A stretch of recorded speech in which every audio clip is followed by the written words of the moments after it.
صفقة عدي الدباغ خلصت رسمي.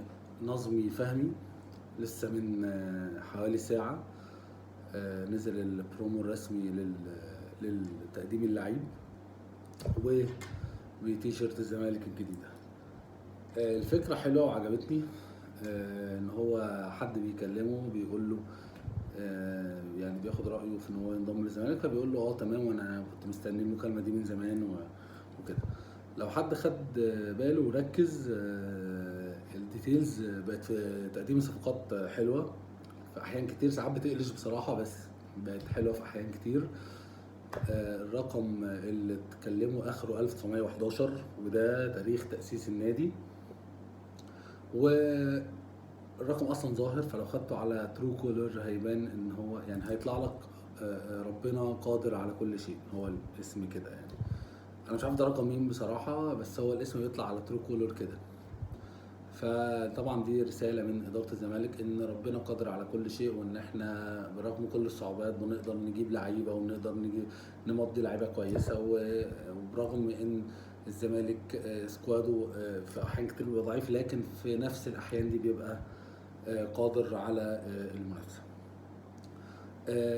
كلام كتير بيقول إن خلاص الميركاتو قفل على كده، لان اصلا خلاص مفيش وقت، يعني ايام قليله جدا. ولكن في كلام تاني ان في صفقه قويه. انا امبارح قلت لكم في صفقه جامده جدا، احتمال تكون، ما قلتش احتمال، قلت في ناس تقول انه حكيم زياش، بس طبعا انا مستبعد ده تماما. لقيت الناس كلها داخله تقول حكيم زياش مين اللي يجي الزمالك، وانا قلت كده، قلت انه صعب، قلت انه مستحيل، بس في اخبار اتقالت.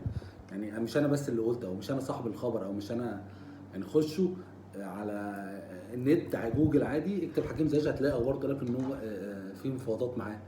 فيعني مش انا اللي جايب الخبر ده، فحاجه اتقالت فبقولها عادي يعني. لكن النهارده الاخبار اتاكدت انه جناح برازيلي جامد جدا على الدوري المصري. ممكن هو عادي، بس هو هيبقى جامد جدا على الدوري المصري. الصفقه من الاخر واقفه على ان حد من المحترفين يخرج. سيف الجزيري خلاص قعد لنا ومش ماشي. ففي محاولات لاخراج الجفالي اللي اصلا كان خارج. الجفالي كان خلاص في الاتحاد اعاره. احمد سامي كلمه قال له ما اضمنلكش انك تبقى مكان اساسي، وانت المفروض جاي عشان الزمالك يشوفك، انا عندي جناحين في نفس المركز بتاعك، ففرص لعبك هتبقى قليله. فالصفقه وقفت بهذا السبب. فجون اودورد وداه فاركو وكان بيضمن انه يلعب. لقينا فجاه الولد هو اللي مش عايز، بعد كان منفتح جدا على الموضوع وقال لك انا عايز اطلع في الدوري المصري عشان الزمالك يشوفني، وعشان ارجع اثبت نفسي للجماهير ان انا لعيب كويس. فجاه هو مش عايز يخرج ويقول لك لا هاتوا فلوسي واديني واضمن نفس مرتبي.